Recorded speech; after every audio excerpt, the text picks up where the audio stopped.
and welcome to our book club with Alfred Bellanti, which I'm absolutely thrilled to meet. This is the first time we've met, Alfred, and it's just lovely to have you here.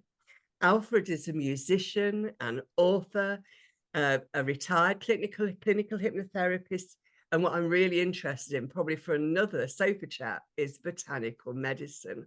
And that really inspires me. But the reason that I invited Alfred to join us was because you're writing and all about, it should be published by the time you see this, the book called Life Begins at 70. And of course, because I'm heading that way, very close to it, I'm really excited to read that book. And I absolutely agree for Life Begins, I don't know, almost at every decade, Alfred. I don't think, that there's something exciting about each decade. And I'm really excited to talk to you about this book, Alfred. So moving on to you, really, tell us, why did you write Life Begins at 70? Well, I think it comes mainly from the way I feel, um, because look, I'm still playing rock and roll in a band, and I'm still going around doing walks. I, I do my own shopping. I do a lot of things which some people have kind of given up on, and going back years and years ago, even when I was in my early 20s, I remember I was working as an accounts clerk in a film company, and I just started doing a course in the evening, and I told one of my work colleagues, "Oh, I'm doing this course," and he was only about like maybe 10 years older than me, and he said, "Oh, I'll do a course too, but I'm too old now," and that was somebody in their 30s, and I came across relatives, which a lot of them are Italian descent, and they're kind of a bit melodramatic in a way. And oh, how are you? And they say, "I like the oldies." And I thought, well, why do you think that way? Like uh, you see a lot of people who kind of, I don't know, I think they model old age rather than rather than not model it. Yes. If you understand what I mean. Yes, I Like, do. like they might have seen their parents growing older, and parents kind of, like are more adult like, they sort of are serious and, put restrictions on things and don't have as much fun as they used to. And I think people model on that, and they become old because they think that's what's expected of them. Mm, yeah, Uh, yeah. so that's the psychology behind it. But then I started looking into the science behind the aging, and there's just so much interesting stuff going on. Most of the experiments have been done with mice, okay, so not all of them are transferable to humans yet, but things like genetic engineering, which, Mhm. by the way, I do have some background on, even though it's not mentioned. Like I have got a science degree with biotechnology in it. Really? Right, okay. Yeah. So I'm looking at gene therapy and um, all sorts of genetic engineering, uh, where they actually, like rejuvenate cells. And one of the most interesting things was with heart cells.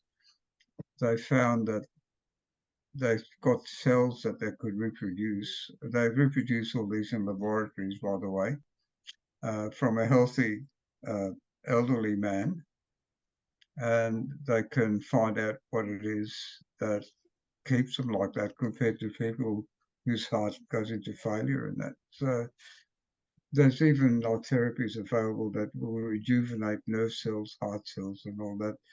So far, it's in an in vitro stage that they call it, like it's in a laboratory. Mm. But there's a few humans, scientists, who are actually applying things to themselves. that is not really available to the public yet, like they're the live guinea pigs, if you want to put it that way. And they're using all kinds of drugs like metformin and other drugs in combination with natural supplements and exercise and behavioral techniques that if one guy exclaimed that he felt he could leap tall buildings, like he was in his 70s, and he felt so good that he felt he could leap tall buildings. And so there's all this stuff that's very encouraging, and this is stuff that science is developing, I think if someone really wanted to and they had the funds, they could kind of follow that through and find practitioners that would be able to apply that to them. And I think that's very encouraging. It may not happen in my lifetime. Like I I could go and see a general practitioner who is interested in aging. He's interested in gerontology, and maybe get some stuff done through him. But I don't know how open-minded he'd be. I I'll have to get him to read my book, which he probably won't because he's too busy. But there is stuff available out there that can help someone maintain their youth and vitality. And with my book, I do encourage that even younger people read it because it'll give them a guide as to what to do to maintain their youth. So it's not just for people over 70. I'm 77, by the way, now. Right, okay. A young So 77. yeah, well, look, I've survived cancer, I've survived ascites, I've survived congestive heart failure. I'm still active. And I think that's one of the things my cardiologist sort of pointed to, that I'm still active, whereas a lot of people with the same problems as I have still leading a sedentary lifestyle. So Do I you feel quite fortunate. Yeah, do you sorry. think it's mindset as much as anything? The way that, you talked about the fact I know people who in their 50s are preparing for retirement and are preparing Yes, for old age, although retirement age has gone up now to, I don't know, 67 or 68. I'm not yeah, quite sure. yeah. But mentally, they're prepared for slowing down, like you Mhm, talked about.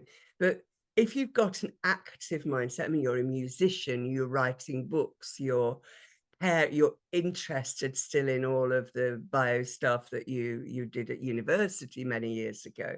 You're living your life fully. Is that a mindset thing? Is it about your diet? Is it about your physical exercise? What are the key steps to youthfulness in the aging body, if you like? Well, if I can take you back a step to where you said your friends that are around 50 are planning for retirement. Uh, Planning for retirement is one thing, but planning to give up is a different thing. So, um, and I know that some people retire because they get to that age, and then a few years later they pass away. Yeah, It's because it's their jobs that kept them alive, yeah, yeah, uh, and I think that's pretty poor myself. If all you live for is your job and paying off mortgages and paying your bills and whatever, like there's just so much more you can look forward to than that. So I was looking forward to retirement so I could do what I wanted to do, yeah, where so again, like you said, following all those things, I'm not sure what the key factors are, but I think it's a combination of all those. And mindset has a lot to do with it. yeah, I think also having thought I was near death, I think that probably did something as well. I thought, well, look, I'm still survived through all this. I'm alive. So there must be some reason why I'm still on the earth. So, you know, I'll just wake up to the fact that I'm still alive and I need to do something about being alive.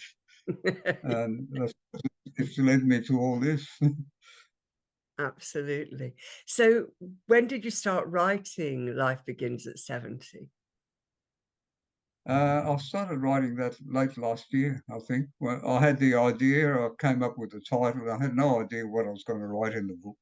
Okay, but it all comes from doing it, basically, and referring to, like Google helps me. Okay, I think back in the days when you had to, like at university, when you had to quote so and so and put Mm, in referencing and all that, which I still do in a way, but all my references are to websites, mm, and scientific papers that are online. Um, so a lot of the writing I do is quoting other people's work uh, and bringing it into my story, so that it's a so that the whole thing is meant to motivate people and encourage people and inspire people to do what I've done, basically, to have that positive mindset, to have that joie de vivre, if you want to call it, mm, and absolutely. not kind of give up, thinking, oh, I'm getting old, this is it, I might as well lay down and die, which is an attitude, in a way, so it's the Yeah. opposite, get up and live. Yes, I was just reading an article today that somebody was talking about, in fact, one of our friends, Anime, and she was talking about sitting down, and a lot of old people sit down. And I have to say, because a lot of what I do is sedentary, it always has been as a manager, and but I always intersperse my sitting down with a lot of racing around. And of course, when you're not in the workplace, there's nowhere to race around to. I'm blessed to have a dog, which encourages me out, but I still find that I sit down too much. And we live in a bungalow, which is a single floor building. So therefore, I don't even have stairs. But I think that sitting down is quite a killer, actually, isn't it? It traps all your lymph, it traps inflammation, and you've got to keep moving. And I've got, Yeah, in fact, all of my friends of my generation are really active with women and men. I mean, they're that's really busy still. And yeah, yes, we take more time sitting down, as what I call it, recovery time. But it's that active stuff. So you're still musical man, you're still rock and rolling. What machine do you play? What instrument? well, in the last few years, because of the band that I formed, I was playing bass guitar because that's what I'd been doing for a while. Mhm. But now we had a lead guitarist who left us, um, and I'm trying to fill in now, doing the bass on the keyboard and trying to do some lead on the keyboard as well. So Oh, wow. it's Okay. kind of a new phase of the band, Yeah. and I got back this vocalist that I found out left because of the lead guitarist. I think she had a harder time with him than I was observing. Apparently, like there's stuff going on between them that I wasn't observing. But she felt quite offended and hurt by him, and Oh, she decided to leave us. So now I've got her back, which is going to be a good thing good. because so we're starting again now with basically a new guitarist who plays mainly rhythm, and our drummer is still with us, I hope, unless he changes his mind. And there's her and me on the keyboard. So it's kind of a new phase of the band now. Good. And are you sitting at the keyboard or do you stand and rock it out? Uh, yeah, well, that's the thing. See, because when I was very young, I was made to learn the piano for a while, and I did get used to sitting down at a piano. Mm, So I do sit at the keyboard because what I'm doing is fairly new. I'm trying to do more jazzy stuff, which is more intricate. So I mhm. like to be sitting down so that I can get my mind into gear with what I'm doing. But if it's just plain bashing it away and rock and rolling, I can be standing, yeah. Yeah. Yeah. It sounds fantastic. So obviously this is book club and I could talk to you for hours on so many subjects. I'm having you back to Yeah, talk about botanical medicine at some point on my sofa chat. yeah. But um tips and tricks, because I know that your book is not the only one that you've written. You've written more. And so Yes. therefore, can you give people any tips on actually motivating yourself to actually start writing? What makes you sit down and write? And do you do it on computer or do you do it by hand? What, tell us what you do. I'll go back to my first book on that. And I sort of caught myself out one day thinking, look, I've gone through a lot of stuff which wasn't very pleasant. You know, I've gone through depression, I've gone through cancer, I've gone through all these things. It's got to be for some purpose. I can't just have gone through all the suffering just for no reason at all. So I thought what I'd do is put down my experiences and what got me out of the depression. Hopefully, it help other people. So the book was a self-help book, and that was my first one. And I guess what motivated me to do it is just the fact that I've got a gift for writing, you could say, you know, like I've been told that I'm good at it. When I was at university doing my science degree, we had to do some humanities subjects, and I did creative writing and modern drama as my humanities subject. And I did better at those subjects than I did at my science subjects. So I basically followed the writing bit from my university degree, and the other bits I still kept as an interest. But I suppose I've gone through the writing bit more than I have through the other bits. Right. Yeah. And I'll just bring in the botanical medicine followed on from the fact that I had done some chemistry and biochemistry at university as well. And when I did my botanical medicine diploma, I was allowed a certain number of credits. Mhm. Uh, so I didn't have to pay for the whole course. I just had to pay for a couple of new subjects. So that had a lot to do with the botanical medicine side, Mhm. which you want to talk about later anyway. Yes, we will do. We'll come back to that. Yeah. Yeah. So the books you've written, I do have it on that, but do you want to show us the books that you've written? The Yeah, self-help? sure. I'll start from the first one. That's that one there, the depression self-help. Oh, excellent. Can you see it all there? Excellent. Yeah, that's lovely. What does it say at the bottom? Can't quite read the bottom words. It says how to break through depression or something to that effect. Right. And you wrote this in response to you breaking through your own depressions that you thought, is that right? Is that what I've understood? That's right. Yeah, yeah, And I do think there's an authenticity when we're talking about our own experience and knowing it's worked for us. So that's excellent. Is this on Amazon? yeah. I'll put the links. That's on Amazon. Yes. Brilliant. Yeah. Okay. And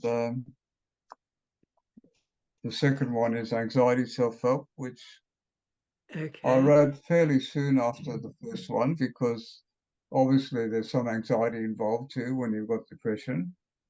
So Yes. a lot of that's from my experience, but a lot of it is from knowledge and stuff that I've used in my practice because I think when I was doing hypnotherapy, I figured that helping people with anxiety was was one of my fortes. Yes. So that's why I wrote this book. Excellent. Um, and the secrets to healthy self-esteem, again, like there was some self-esteem issues in my life, which I could have written about, plus some stuff that I've used in my clinic, plus there's another book that I read once on self-esteem uh, by Patrick or whoever they were anyway. So that was a good inspiration for me, Yeah. that I used a lot of their material in this book. And how to heal your emotional pain, because, like a lot of other people, I've gone through emotional pain as well. So there's some of my experience in there, plus what I've used in my clinic, plus, the research that I did on it.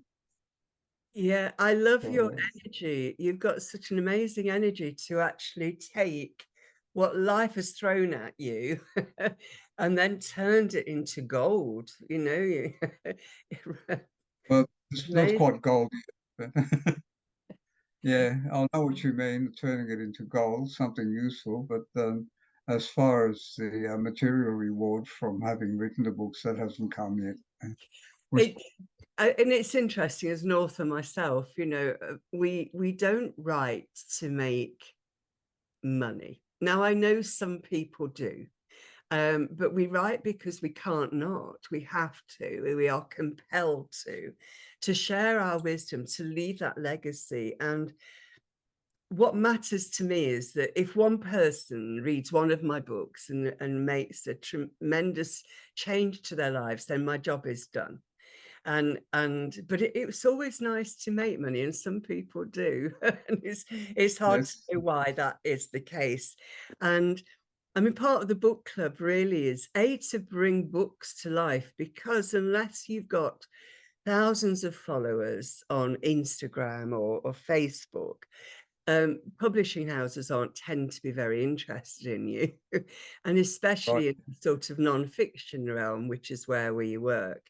Um, but if we do it because our heart wants to help people heal, then that's really all that matters. And we'll trust the universe to provide the financial rewards that we need. So, but Yeah, it's yeah, great. And I am promoting authors, people that can meet you, because we buy people, don't we? And we meet somebody who's clearly lived life and has written about it. Is that not far more inspiring than some ghostwriter writing about a celebrity, and the celebrity pretending they wrote it? yeah. I'd much sooner read your books than read anything from a celebrity. So, Thank you. yeah, And also, fiction writing is something I don't see much point in it. People, I figure that people like escapism, so they will read some novel about some science fantasy or science fiction or some adventure stories or espionage or, even thrillers, and that takes them into a different world that they're not living, yeah. right? But And I and think, I agree with you with that, but I actually like to watch some of the films that are taken from books. yes, It is I sit in the evening and I knit or crochet, and I just zone out with some visual chewing gum, really, eye candy or whatever. And so, yeah, I'm not a reader of fiction particularly, yeah, although I've got several books here that my friends have written that I have read, storybooks, and that's fine. It's not my thing, but I do write children's stories, which are highly obviously fiction, but there's yes, always a moral gold thread through there, and yes. I haven't published them yet. I Okay. need to do some tidying up, but I'm busy doing other things. So Uh, hopefully before I leave this planet, I'll get the chance to publish my children's work as well. So yeah. Interesting that you bring that up because I've got a good friend that's written a child's book and plans to write some more. So maybe I can introduce her to you sometime. Oh, that'd be lovely. Yes, please do. Yeah, That yeah, this is a brand new channel, and I just desperately want to get more people on here to just to have this wonderful international connection that we have. That there's a world outside of your living room and that great big box on on the wall. yes, There's a yes, real world with real people, and it's exciting, isn't it? To be able to speak to Australia, and I'm in with New Zealand on Wednesday, and it's like, yeah, yes. this is really exciting stuff. I Um, think it's wonderful to have the technology available. Yes. Absolutely, yeah. And I'm going to ask you a controversial question as an author. Okay. What do you think about the AI, things like Chat GPT? What do you think about that in terms of supporting us with our writing? What do you think? I think if it's really supporting us, it'd be good. I keep getting emails about ChatGPT and I keep deleting them because I just get so much spam that I hardly ever get any worthwhile emails. It's mainly all people trying to sell me Yes, stuff. absolutely. Yeah. But I haven't looked into ChatGPT, got to tell you. But what do you think of it? I love it. Well, it's funny because, but I wouldn't use it. I would only use it as an inspiration in the same way that I use Google or Safari Yeah, searches to inspire me when I read other people's work or research material. You know, it inspires me. It's not plagiarism. yeah, It's okay, just like, what, well, that's a little bit of information. What do I want to do with that? So I yeah, use ChatGPT for my talk last Saturday. So okay, of course, this is airing in May, so in April. And it was yeah, a talk about speaking from your soul. So I'd sort of written it in my mind what I was going to say. And I wanted to create a PDF before for people to read before. And and I asked people to write about some topics. So ChatGPT gave me the 7 things to write about, or the things to you need to speak from your soul. So here's the list. I'll read it. Embrace your this is ChatGPT, not me. And I have always say this is ChatGPT. So yeah, embrace your yeah, truth, self-compassion, own your story, yeah, be intentional, use your strengths, connect with others, and set your boundaries. I couldn't have written it better. In fact, you know, okay, if I'd have written it, I wouldn't have done as well, I don't think.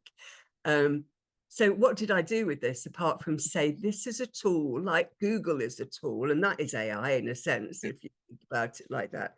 And that's all AI is. It's literally scanning all the information on the web to actually bring together. So I think it's a great tool to play with, but not to get lost in, simply. But and especially for things like copy and stuff like that, it's quite fun. So, but you can okay. ask some really intensive questions, and a lot of friends I know do use it for inspiring questions. So, yeah, play with it. Don't be afraid of it. It's a bit of fun, but equally, don't let it That run. that sounds good.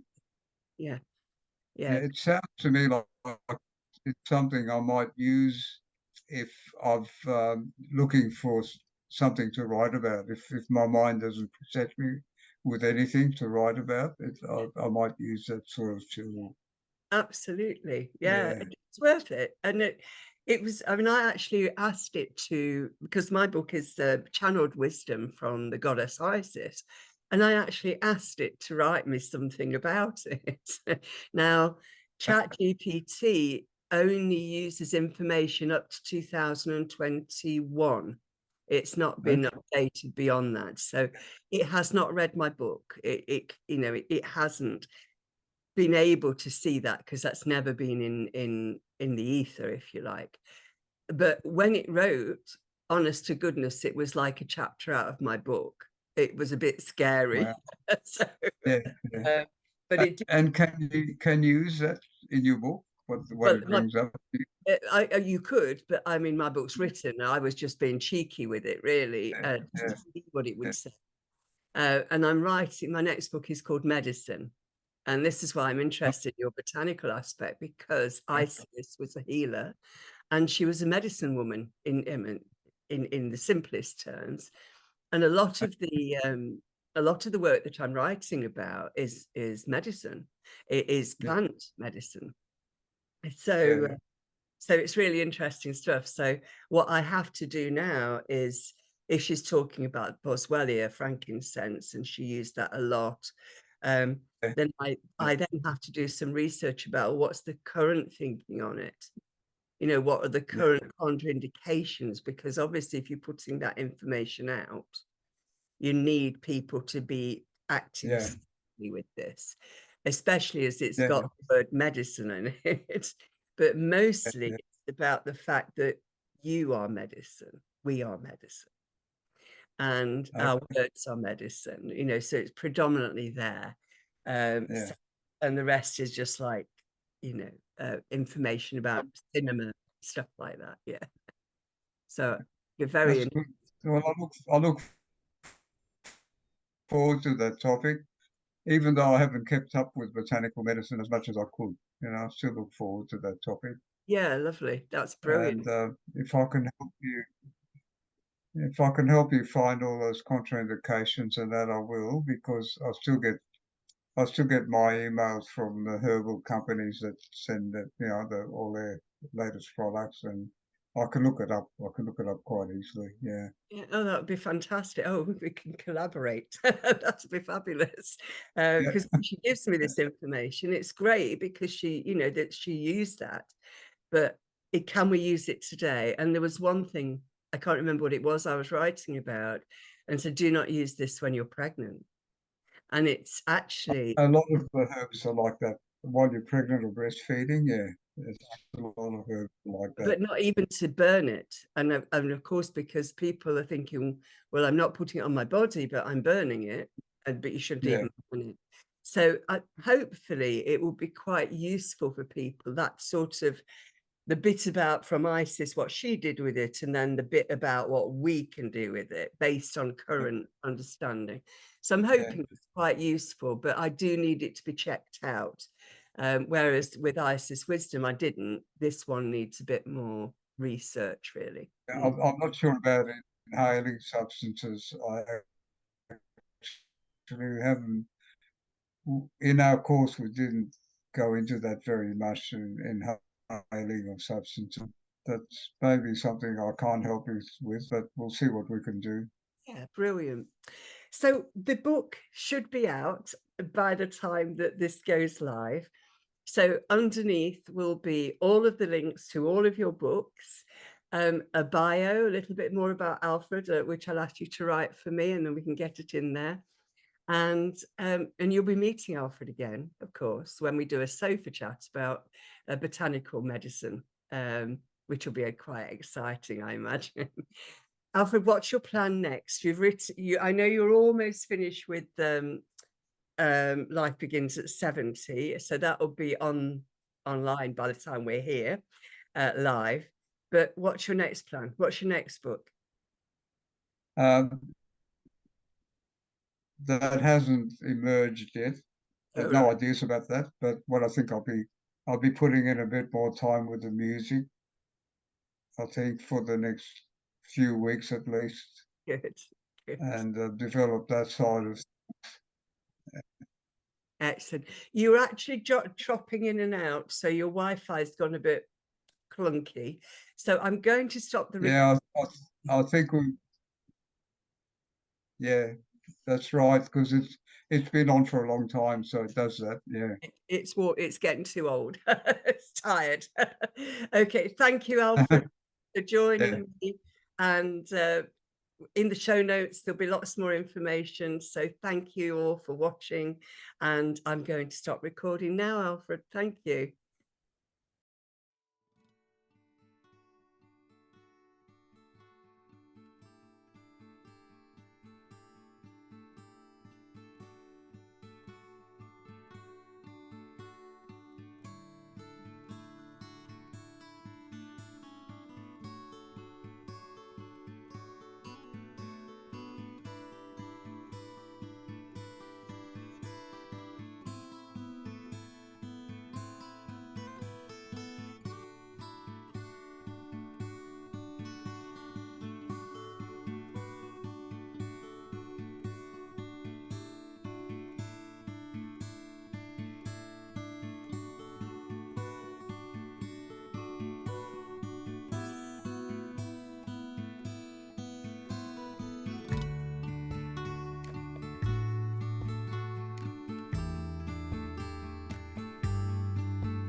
A slightly longer meditation today.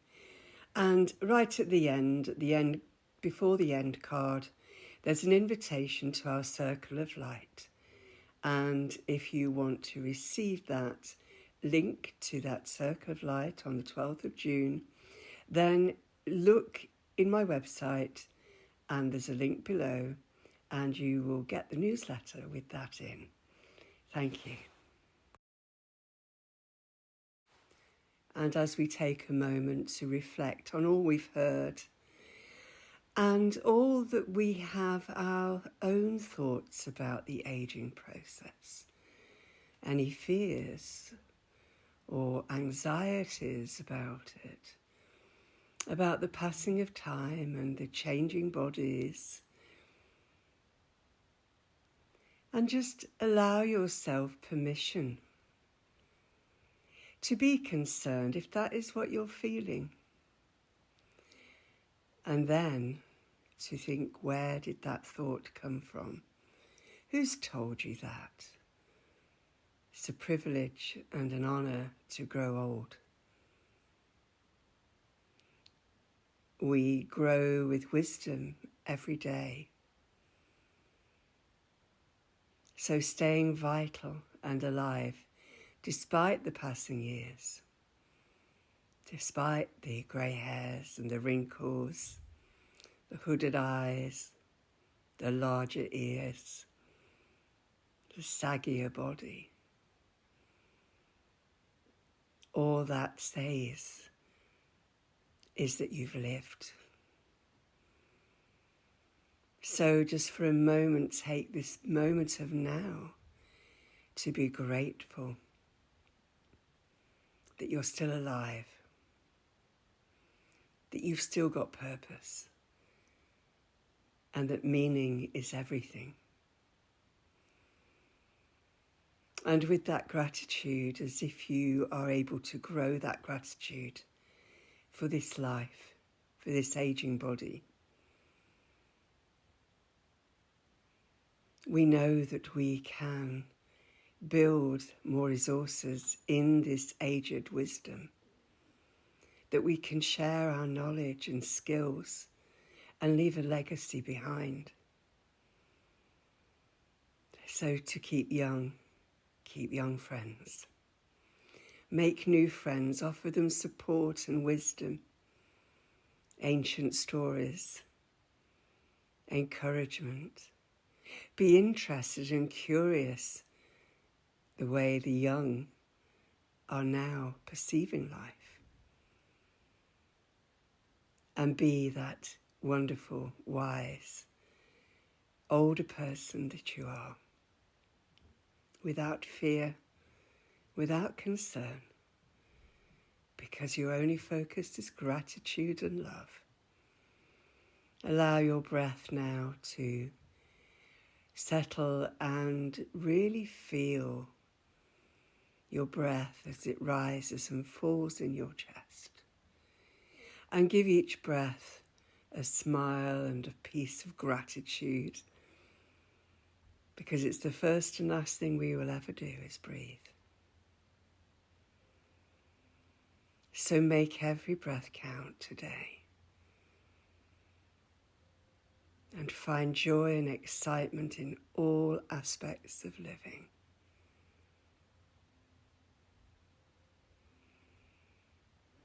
Enjoy this moment, this oasis of calm,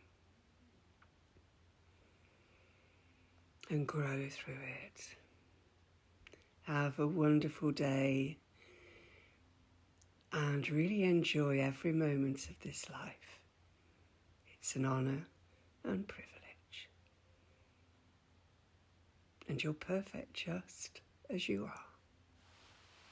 Thank you.